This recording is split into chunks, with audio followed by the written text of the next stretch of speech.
bunch of devil worshippers in Hollywood. And there's a lot of black folks too. And they be throwing up them signs, you see them, this, that, all of them. Watch the rappers, watch them folks. It's scary. Beyonce is the top earning woman in music. She makes around $105 million, or at least she did last year. So along with all those riches, fame also brings bizarre allegations, like the lady who went to court accusing Beyonce of practicing extreme witchcraft. Beyonce sure can cast a spell with her performances. But is she also practicing witchcraft? In head-scratching court papers, Kimberly Thompson, a former drummer for the singer's all-girl band, is accusing Beyonce of, get this, extreme witchcraft and magic spells and the murder of my pet cat. She's actually filed a restraining order against the star. Sounds kooky, right? And that's probably why a judge immediately denied Thompson's request for a restraining order. There's always been whispers that Beyonce belongs to some kind of secret society. They point to hand signals like this as an example of her communicating cryptic messages. But the accusations of witchcraft take things to a whole new strange level. Do you record while the bus is moving, or does it have to come to a stop? Yeah, well, sometimes they don't want to, and they're, Gaga, we can't get, the frequency's weird, and, it's sounding a little bit strange, and I'm like, if you don't get this right now, I swear to Lucifer, I'm gonna, I get a little bit mad. I had this dream quite recently that was so terrifying, so morbid and terrifying, and I called Deepak Chopra, who I work with, and I was telling him my dream, terrified, that the devil, and the dream was so terrifying, I thought somehow a devil force was trying to take hold of me, a darkness. I guess I see devil and darkness as the same thing. Where are we? No, I mean, I like that kind too. Sure. But I'm talking more the magic that we experience in life. Whether it's love or a drunken evening, dancing till the sun rises, making out with a ghost. Do you think some people are more kind of prone to things like that happening to them than Absolutely. others? I am prone to that because I'm very open to the supernatural. I've experienced multiple ghosts in my life, or supernatural energies, whatever you want to call them. So it's just like the symbolism and the occult is kind of always in the peripheral. I am definitely drawn to the occult. You ever look at music that you've written and look back at it and say, whoa, that surprised me? I used to. I don't do that anymore. I don't know how I got to write those songs. What do you mean you don't know how? Well, those early songs were like almost magically written. Darkness at the break of noon, shadows even the silver spoon, a handmade blade, a child's balloon. Eclipses both the sun and moon. To understand you knew too soon. There's no sense in trying. Well, try to sit down and write something like that. There's a magic to that, and it's not Siegfried and Roy kind of magic. It's a different kind of a penetrating magic. And I did it. I did it at one time. You don't think you can do it today? Does that disappoint you? Well, you can't do something forever, and I did it once, and I can do other things now, but I can't do that. Give me the truth, all right? This is my God's honest truth, okay? When I look back in our music, all right, there are certain songs that I'll be the next day, I'll be at the studio next day reading the lyrics before I go into the booth, and I'm like, I have no recollection of writing this song. I did not write this song, And some of it, I'm laughing at it, or I'm like, oh, that's dope. And I know I did not write this, yet supposedly that's supposed to be for me. And I know in my heart and soul, that's not for me. Like, I never had a fascination with horror movies. I never had a fascination with carnivals. Did you? I mean, Not at all. It was never our about it, And somehow,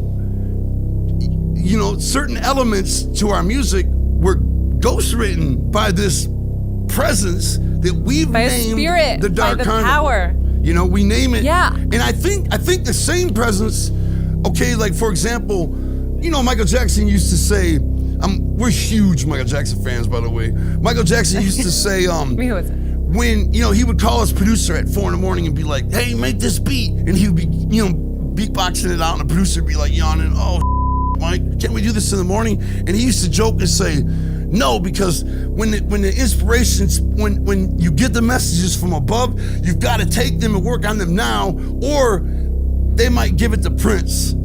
That's what Michael Jackson used to say. And, I love that. And so I think will. a lot of people that are artists of any kind of way, whether it's music like us, or it's, you know, painting a picture, anything, I think if they're successful and they've got people coming up to them saying wonderful things, you know, some of it, you know, you can't take credit for what they're saying. Now here's some real folklore about Gangsta's Paradise. I never picked up my pen.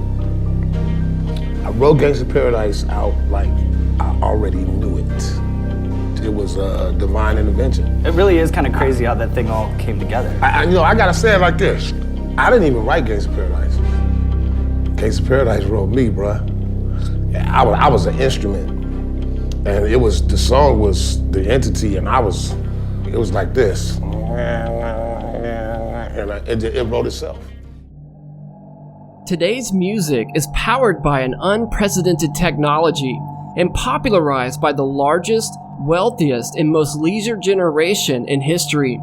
Music has changed the modern world in ways more profound than any other social phenomenon. Evidence of its impact is all around us.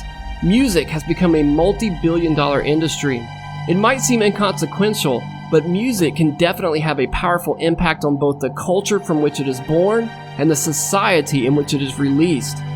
Science confirms that humans are hardwired to respond to music. Scientific research has shown that music activates more portions of the brain than any other human activity. Today, people are submerged in music. It's everywhere we go. It's in our cars, it's with us at the gym, or while shopping in stores. Music can bring about every emotion of the human mind. It's no wonder that music has such a powerful effect on our culture. But is that effect being used in a positive or negative way? And are there unseen forces directing this powerful art form? Many philosophers and politicians through history have recognized the power of music and how it can be used to change culture and influence ideas.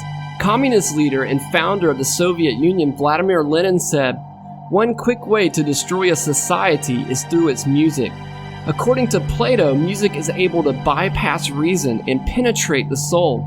He said because more than anything else, rhythm and harmony find their way into the innermost soul and take the strongest hold upon it. Dr. Richard Pellegrino, medical consultant to the entertainment industry, said in an article to Billboard magazine that he had researched how music can impact the brain and says it produces endorphin highs and can trigger a flood of emotions and images that have the ability to instantaneously produce very powerful changes in emotional states. He closes his commentary with, "Take it from a brain guy. In 25 years of working with the brain, I still cannot affect a person's state of mind the way that one simple song can." Harvard professor Henry Longfellow famously said, "Music is the universal language of mankind." And this would go well with what Socrates once said, "When the soul hears music, it drops its best guard." That might be one of the best descriptions of the power that music has. With music, it is possible to open a door into the heart of the listener. Once inside, the musician can either enhance the interior of the soul or desecrate it in the worst ways. Music can be for healing the soul or for damaging the soul. Studies have shown that music can cause the brain to release dopamine. Dopamine is a neurotransmitter that controls the brain's reward and pleasure centers. Dopamine is the same nerve that gets released when having sex, eating, or taking addictive drugs such as cocaine. It's what makes things pleasurable. Music can be addictive, and Dr. Adam Nasty studied the influence of music on people and said, "It's really a powerful drug. Music can poison you. lift your spirits, or make you sick without knowing why. When reading the Bible, there's a biblical interpretive method known as the principle of first mention. This means when you see something used in the Bible for the first time, it can have a special significant meaning. In Genesis 4:21, we see the lineage of Cain, which is a symbol of rebellion. In Cain's lineage, we find music mentioned for the first time, and it's in association with Cain's offspring who disregarded God's word. And his brother's name was Jubal. He was the father of all such as handle the harp and organ. The Bible says that music existed before Cain's lineage. In Ezekiel 28:13, we find the creation story of Lucifer, and it says he had every beautiful covering stone. Then it says he had the workmanship of thy tabrets and of thy pipes. The word tabret is where we get the word tambourine from. It's a musical instrument or ability. Lucifer was given the gift of music when he was created. Thou hast been in Eden, the garden of God. Every precious stone was thy covering, the sardius, topaz, and the diamond, the beryl, the onyx, and the jasper, the sapphire, the emerald, and the carbuncle, and gold. The workmanship of thy tabrets and of thy pipes were prepared in thee in the day thou wast created. God says he created Lucifer with tabrets and pipes in him. In essence, he was given special musical abilities when he was created. Lucifer was a cherubim angel. He stood in the very presence of God as the highest ranking angel. Many theologians believe Lucifer was the leader of God's worship service in heaven. Satan's talents in music is beyond our comprehension. Having this gift, Satan would know how to use music in a destructive way. But even worse, he could use it against you negatively without you even realizing it's having adverse effects on you. In the book of 1 Samuel, we have a story that gives us a glimpse into the power of music. In this story, when God's spirit left King Saul because of his consistent disobedience, an evil spirit came to harass him. One of the remedies to drive away the demon was music. But the Spirit of the Lord departed from Saul, and an evil spirit from the Lord troubled him. And Saul's servant said unto him, Behold now, an evil spirit from God troubleth thee. Let our Lord now command thy servants which are before thee to seek out a man who is a cunning player on an harp. And it shall come to pass, when the evil spirit from God is upon thee, that he shall play with his hand, and thou shalt be well. And it came to pass, when the evil spirit from God was upon Saul, that David took an harp, and played with his hand. So Saul was refreshed, and was well, and the evil spirit departed from him. This story demonstrates that music is spiritually significant. If pleasant divine music can drive away an evil spirit, then it would be safe to conclude that other kinds of nefarious music could attract them and have serious consequences. This is exactly what we see through history. For thousands of years, shamans have channeled spirits using the beating of drums and music.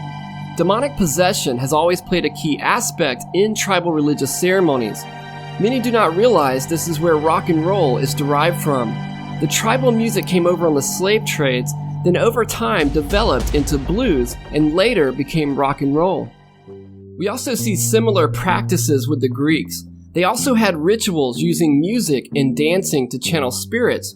Ancient Greek philosophers wrote about spirits that would possess people and inspire them to make music and poetry. These spirits were called muses, and this is where we get the word music from today. Historians and archaeologists say that possession by muses plays a major role in the Greek arts. Greek philosopher Plato wrote about possession being a key aspect to the arts. He said the third type of possession and madness is possession by muses. But if a man comes to the door of poetry, quite untouched by the madness of the muses, believing that technique alone will make him a good poet, he and his sane compositions never reach perfection. They are instead utterly eclipsed by the performances of the possessed man. The Greek philosophers understood the arts they were witnessing was coming from a more powerful spiritual source. They identified what they referred to as different types of madness or possession. The inspiration could come in different forms, such as dreams, thoughts, or some artists said they heard actual voices giving them directions. The famous Greek poet Hesiod, who lived around 750 BC, tells how he received his gift as a poet and musician. He said while tending his flocks, a spirit he called a muse breathed into him and inspired him with the art of divine music. What kind of message did the muses tell Hesiod? They said, "We know how to tell many lies that look like genuine things, but we also know, when we will, how to proclaim things that are true." End quote. I could literally give hours of quotes from artists in history who said spirits inspired them. It's very interesting that musicians today are saying something similar. As we saw in the beginning of the video, popular musicians said their music was coming from a spiritual power. Like Bob Dylan, for example, recognized that he could not write lyrics like he did when he was younger. He said it was like a magic that helped him write those songs. Then he said it was not a Siegfried and Roy type of magic. Coolio, who wrote the award-winning single Gangster's Paradise, said the lyrics just flowed out of him like he already knew the song before he wrote it. Most of these artists do not realize that the spiritual power that's guiding them is demonic. Satan is called the prince of the power of the air, and these artists are just pawns that he uses to captivate the masses and change the culture. As we saw in the previous episodes, the popular occultist Aleister Crowley has had a huge impact on music and film. Although he died in 1947, his writings became very popular among rock musicians during the 60s. Crowley is considered the most influential Satanist of the 20th and 21st century and is called the father of Satanism. Crowley declared war on Christianity and said that religion they call Christianity, the devil they honor they call God. It is their God and their religion that I hate and will destroy. Crowley was a 33rd degree Freemason, along with many other things he practiced, like yoga, Buddhism, Hinduism, and black magic. He encouraged people to practice voodoo and ancient Greek rituals to invoke spirits. In Italy, Mussolini had him deported for practicing human sacrifices. Crowley practiced witchcraft and believed in child sacrificing to obtain power from Satan. He also created his own secret society and religion called Thelema. In the last episode, we saw that artists like David Bowie, the Beatles, Led Zeppelin, The Doors, the Beach Boys, and many others followed Crowley and credited their fame to his teachings. Crowley said in his writings, "If one follows my black magic, I can enable him to be a genius in music." Many artists participate in Crowley's black magic for the purpose of success. His goal was to target the youth, and he said, "Use music and an army of youth to bring in the new age." Crowley believed he could target the youth and use music to change culture, and he wanted to get rid of Christianity and Western society. It is surprisingly shocking to find out how many artists have some connection with Crowley. Most of these artists keep their practices of Crowley's magic rituals a secret, but when we examine the symbolism used in their videos or stage performances, it becomes obvious who is really behind their music. One iconic artist that is blatantly using satanic symbols is Lady Gaga. She is known for her flamboyant costumes and provocative lyrics. She has become one of the most recognizable pop singers in the world. In Lady Gaga's case, truth is indeed stranger than fiction. She has openly admitted to being possessed by spirit entities that have influenced her music. She has stated that she has embraced her satanic nightmares as the inspiration behind her songs. Gaga glorifies occult symbolism in her stage performances, and her continual use of satanic imagery like the Egyptian Eye of Horus or the wearing of Baphomet horns further reveals where her allegiance is. In 2013, Lady Gaga worked with and became close friends with Marina Abramovic, who is no stranger to the occult and esoteric world. Abramovic, quite like Gaga, likes to dress up as a witch and adorn herself with goat heads, devil horns, and all sorts of satanic symbolism. Marina has ties to many powerful people, including musicians, actors, and politicians. Marina Abramovic has documented herself practicing a satanic ritual known as spirit cooking. In the video, she uses some of the ingredients from Aleister Crowley's Book of the Law. The ritual is Crowley's way of mocking the Last Supper Jesus had with the apostles. Lady Gaga praises the satanic spirit cooker for her disturbing art. Marina, I think you are so wonderful, so beautiful and inspiring, and as a woman, I want to translate what her work means into my own life on a domestic level. I am obsessed with this woman. She is so incredible. What makes the ritual all the more sinister is when we read from Aleister Crowley himself of the ingredients suggested for spirit cooking. The best blood is of the moon, monthly. He is speaking of a woman's cycle. Then the fresh blood of a child, or a dropping from the host of heaven. Then of the enemies, then of the priest or of the worshippers. Last of some beast. No matter what, this burn. Of this make cakes and eat unto me. Crowley's book was written using a method known as automatic writing. He said a spirit named Aiwass dictated to him what to write, which later Crowley revealed was Satan himself. Satan channels through Crowley, letting him know he desires child sacrifices. In the spirit cooking video, there's a childlike statue in the corner, which Marina Abramovic splashes with pig's blood. In an MTV article about Lady Gaga, it says she believes she is being haunted by an annoying ghost called Ryan. According to MTV, the poker-faced singer has been so terrified by the spirit that she held a seance over the weekend while in Ireland in an effort to rid herself of the ghost. Gaga thinks this is the spirit of someone who has died, but as we saw in the previous episodes, the Bible is very clear that the dead cannot communicate with the living. The spirits haunting her are demons, and her actions, music, and lifestyle is attracting them. A member of Gaga's touring crew told the reporter, "She's been telling us all for months that she has a male spirit called Ryan who travels the world with her. She's pretty terrified by the spirit, but more than anything, he's annoying her as he won't leave her alone. He hasn't been doing anything too violent or scary, but she's freaked out by his presence." They added, "She's a very spiritual person and in tune with the spiritual world, but this is a step too far even for her." In another article, Lady Gaga describes to a reporter that another spirit possesses her named Joanne. Gaga believes the spirit to be her dead aunt and said the spirit inspires her music. She said, "I realized my father's sister Joanne, who died at age 19, had instilled her spirit in me. She was a painter and a poet, and I had a spiritual vision that I had to finish her business."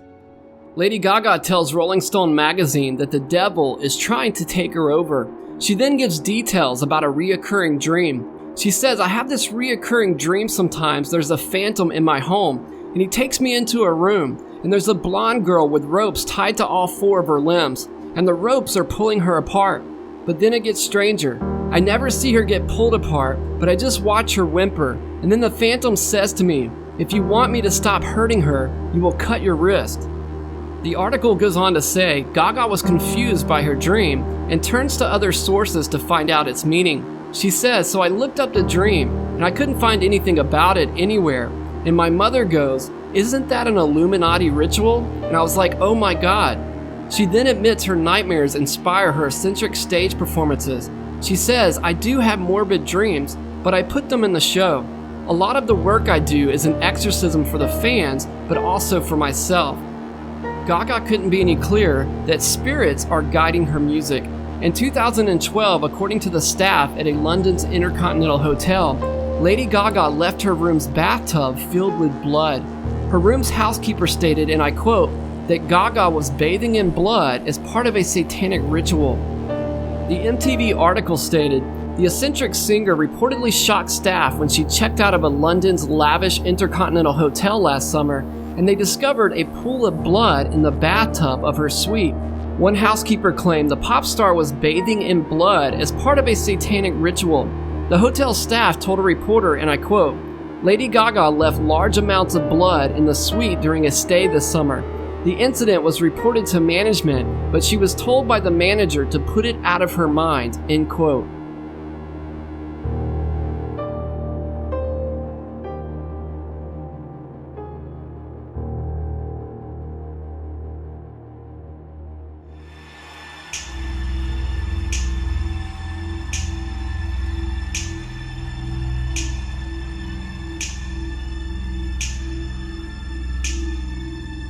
Few people have reached the level of fame like pop icons in the 20th and 21st century. Fans around the world worship and idolize these individuals, but this usually comes at a severe price. It seems the higher one climbs on the fame ladder, the more bizarre they become. One such celebrity is Michael Jackson. Dubbed the King of Pop, he is regarded as one of the most significant cultural figures of the 20th century. Over a 4-decade career, his contributions to music, dance, and fashion, along with his publicized personal life, made him the most recognizable pop singer of all time. Michael Jackson is certified and known as the most awarded and nominated recording artist in the history of popular music. Michael Jackson is another artist who has admitted to being guided by spirit entities. These spirits have used Michael to influence the impressionable youth around the world. Jackson said, and I quote, "I don't do very many things until a certain force tells me to do them. The force tells me when, and then I make my move." Michael Jackson has admitted to contacting spirits using a similar method as Satanist Aleister Crowley. Crowley had a special secret room filled with mirrors where he practiced black magic and summoned demonic entities. Michael Jackson, like Crowley, also used the same technique. A room filled with mirrors where Jackson said he communicates with the dead spirit of Lee Liberace, a musician who died in 1987. Jackson said, and I quote, "I have my own secret room with a moving wall and mirrors. That's where I talk to Lee. His voice I hear in there. I feel his presence so very close to me." Then Michael says, "The spirit Lee is like my guardian angel. He's even given me permission to record his theme song, 'I'll Be Seeing You,'" end quote. The Bible is very clear that the dead cannot communicate with the living. The spirits that are influencing Michael Jackson are demonic spirits. It's interesting that Michael Jackson was friends with Paul McCartney early in his career, who we saw in the last episode was fascinated by Satanist Aleister Crowley.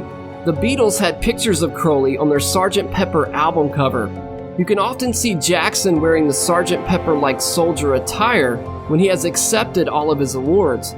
Jackson was associated with many other musicians who also followed Crowley. Jackson said spirits inspire him in his dreams. He said, and I quote, "I wake up from dreams and go, wow, put this down on paper. The whole thing is strange.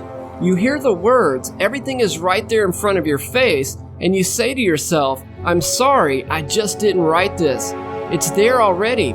I feel that somewhere, someplace, it's all been done, and I'm a courier bringing it into the world." Michael Jackson said on many occasions that his music comes from the spirit world, that his songs are not his own creation. Michael, like other artists, do not realize these are demonic spirits.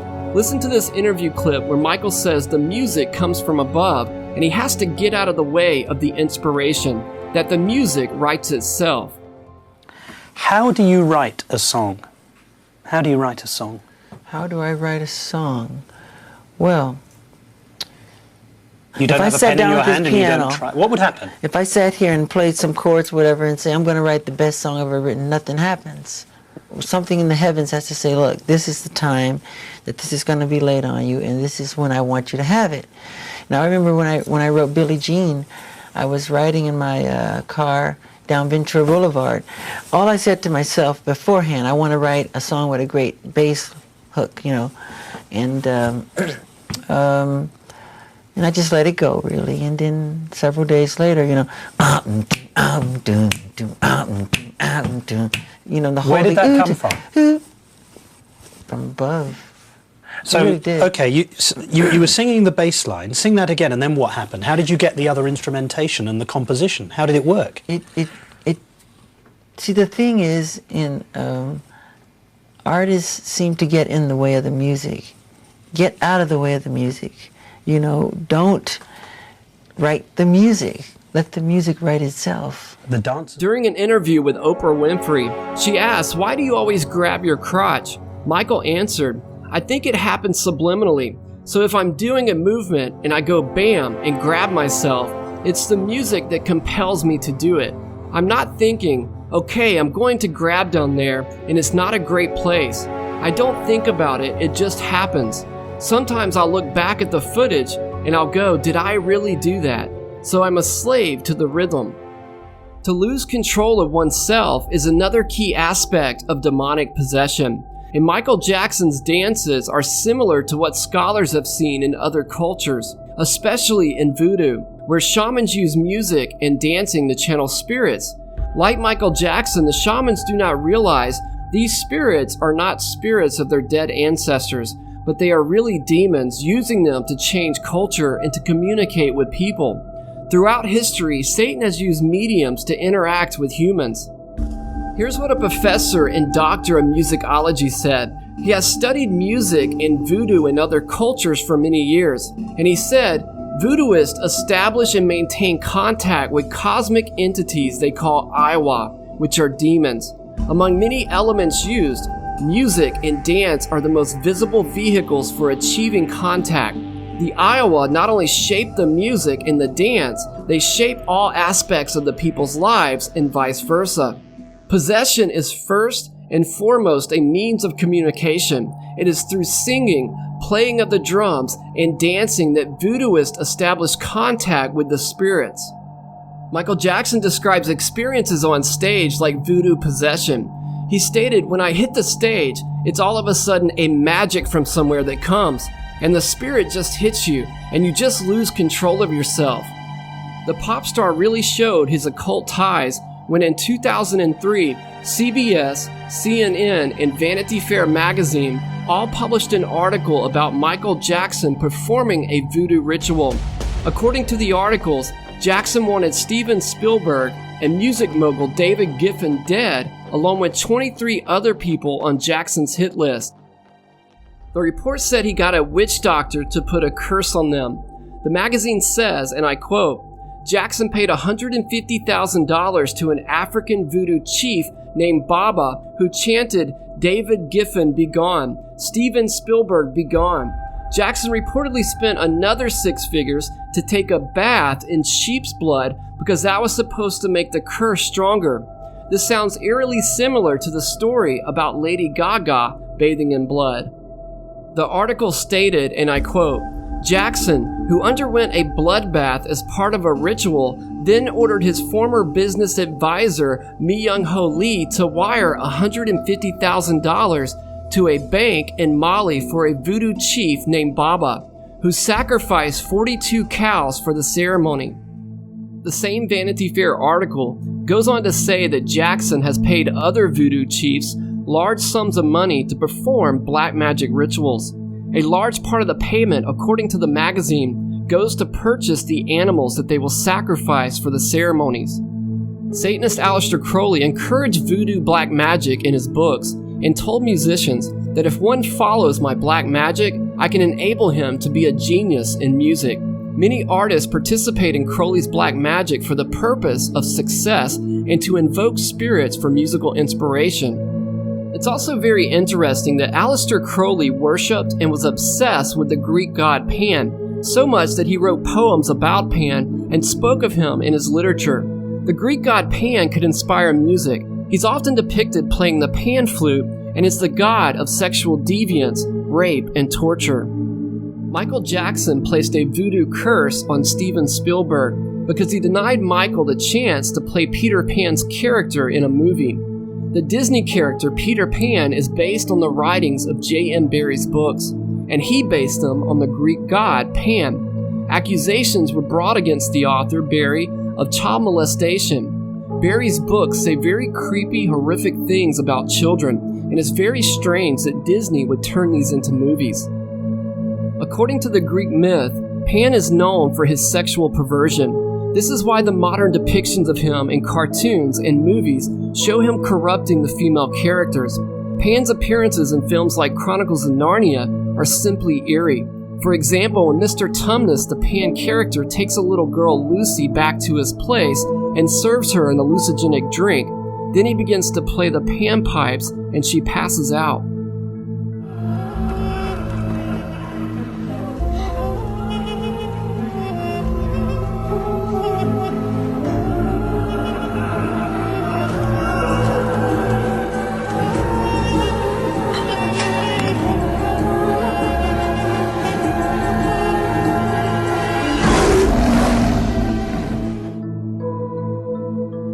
After she wakes up, Mr. Tumnus is crying as if he did something to her while she was sleeping. Disney's whitewashed version of Pan toned down the sexual perversion, but still retains the devil-like attributes. Peter Pan entices little children to leave their parents and go to a place with no rules. You just have to leave home behind and never come back.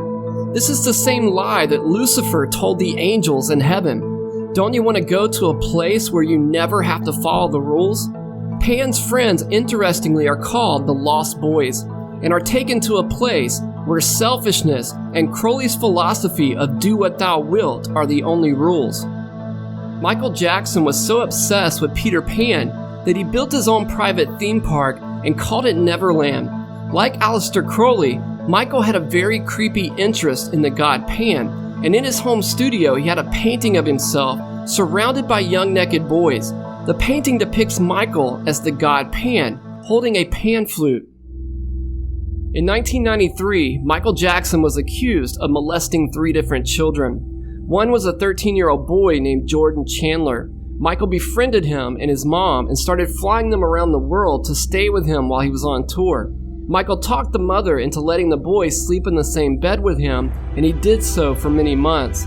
In Jackson's bedroom, police noted that Michael had a security system in place that would alarm him when people were walking to his bedroom, like staff or maids.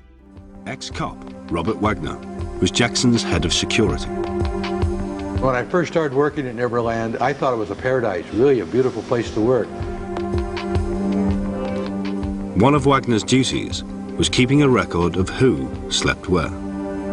During my tenure at the ranch, which was 3 years, December to December, 1990 to 93, there was in excess of 100 children that were listed in Michael's bedroom. The police discovered that the corridor leading to Jackson's bedroom was fitted with sensors. If you got near his bedroom, noise makers would go off in the bedroom and let him know that people were getting near. We believed the boy. The boy was credible. And not only did my officers believe him, but every time he was interviewed, he was consistent in his statements. Officers armed with search warrants raided Jackson's ranch north of Santa Barbara. You go into Mr. Jackson's bedroom. It's a very large room, a lot of stuffed animals, a lot of things that would be attractive to children. One item that we found in the locked filing cabinet was a book showing nude boys in nude poses. It's not illegal. It's a book that I've seized in other investigations. If it's a person who has this material, who has a sexual interest in children, it becomes child erotica. The case in 1993 against Michael was dropped because he settled with the family out of court for $23 million. Recently, another documentary has come out called Leaving Neverland, where 2 boys who are now men describe the devastating, horrific acts done to them by Michael Jackson. Many people are unaware that Jackson was a practicing occultist. Throughout his career, he left hints to where his music really came from. Aleister Crowley had a book called 777 about practicing Kabbalah and black magic. On Michael Jackson's album cover, History, you can see a reference to Crowley's Book of Magic on Michael's sleeve, where the title of Crowley's book, 777, appears. Aleister Crowley encouraged rituals called sex magic, where in many cases he openly admitted to abusing young children during the ceremonies. All of Crowley's rituals, like spirit cooking and sex magic, were for the purpose of invoking spirits. Michael Jackson was practicing black magic and relied on demonic spirits for musical inspiration. Like other artists, he became increasingly more harassed by demons, to the point that he could not sleep at night. He was known to stay awake for days at a time. This ultimately led to his death when in 2009 he overdosed on propofol, trying to quiet the harassing voices that he heard at night.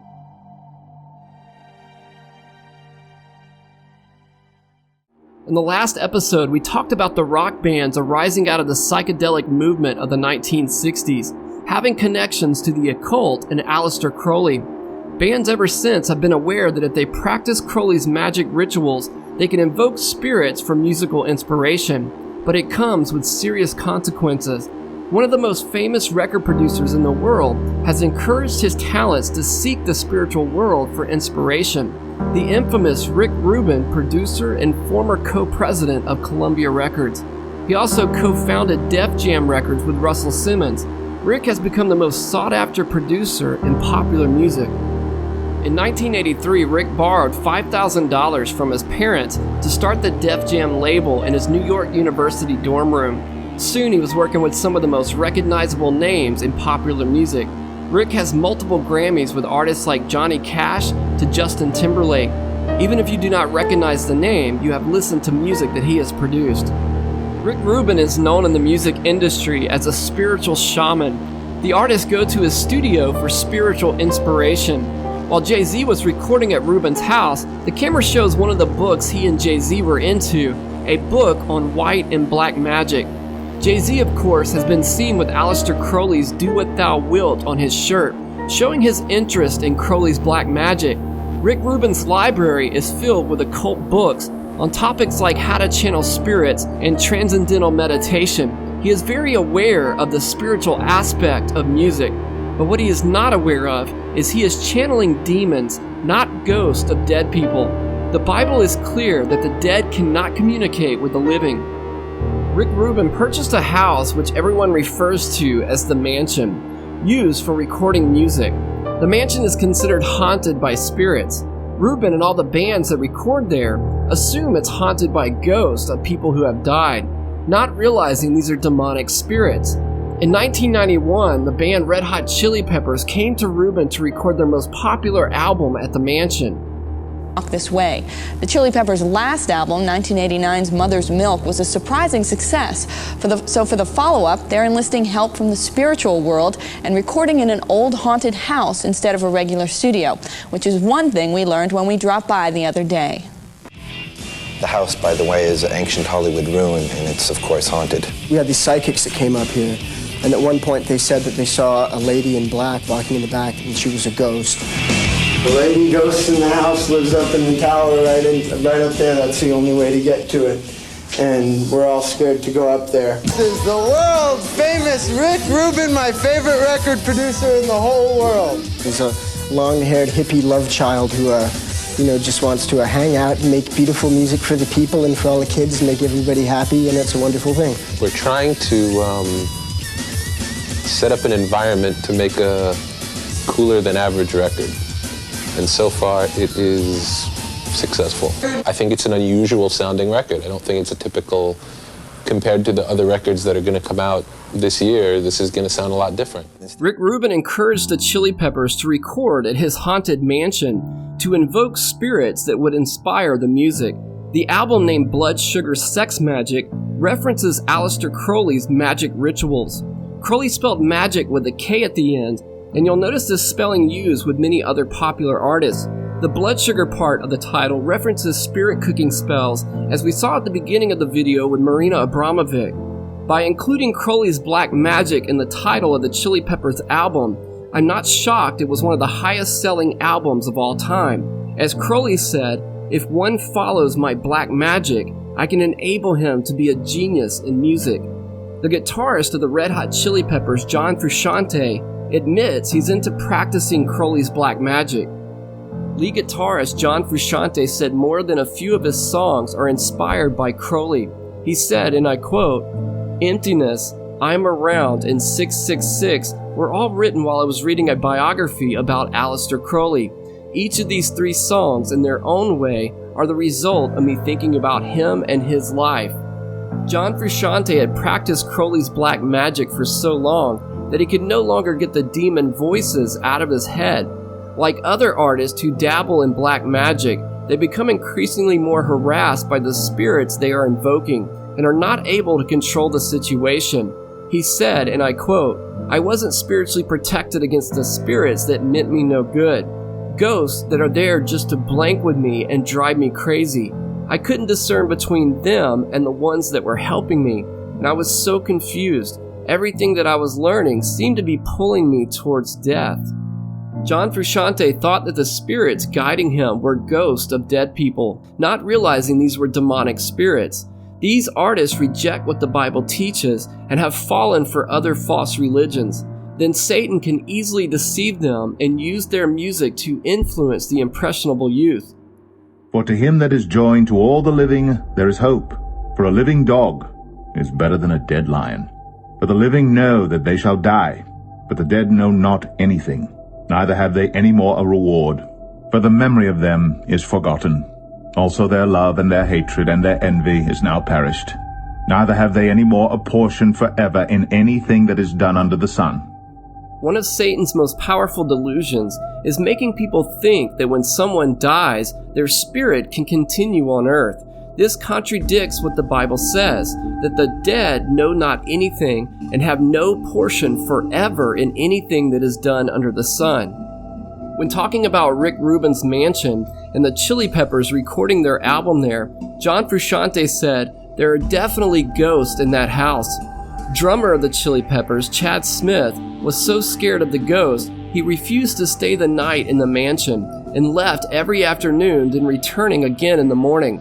Anthony Kiedis said, "We had heard that the property was haunted by a woman who was murdered there in the 30s, and that didn't sit well with him, so he opted to ride his motorcycle home each night." At the mansion recording studio, Rick Rubin encouraged the artist to practice an occult technique called transcendental meditation. This method was used and made popular in the United States by the Beatles in the 60s. They are seeking an altered state of consciousness which opens their minds up to demonic spirits. Rick Rubin said, "All the time I bought transcendental meditation for artists, and I made albums where we would meditate before each session. When we made Californication, we meditated before each session." The Bible encourages meditation, but it says to meditate on God's law, His holy character, or to meditate on the Word of God. The type of meditation Rick Rubin is encouraging is directing their thoughts towards a spirit that is not God. They are worshiping the creation and not the Creator. By seeking this altered state of consciousness, they are opening a door to a very dark spiritual force. In 2004, another blatantly satanic band made its way to Rick Rubin's mansion, named Slipknot. After their stay at the mansion, they would go on to produce platinum record sales. Lead singer Corey Taylor told a story about what set the tone for their album at the mansion. Corey said when he was showering in his room, an apparition appeared that seemed to be wearing a tuxedo. He said it scared him so bad he let out a scream. He went on to say they saw many spirits in the house during their 6-month stay. When asked about it, Corey Taylor said, "Oh, it's haunted. You can put the rumors to rest because I've seen it and I've dealt with it for 6 months. I've got some stories that would raise the hair on the back of your neck, and that's no blank. That's not just for press. It's so weird. I don't even like talking about it. Me and Sean shared 2 adjacent rooms, and written on the phone jack box was a warning, in case of paranormal activity, dial this number or 911. That's the level of insanity we dealt with, but we love that vibe. You can really feel it on the album. There were ghosts in the machine, in the equipment. Things would freeze and things would loop for no reason at all." End quote. Many artists have spoken about the spirits at Rick Rubin's mansion. Another artist and lead singer of the Foo Fighters, Dave Grohl, said when making their album Medicine at Midnight, they experienced supernatural activities. He said, "When we first came to see the house, the vibe was definitely off.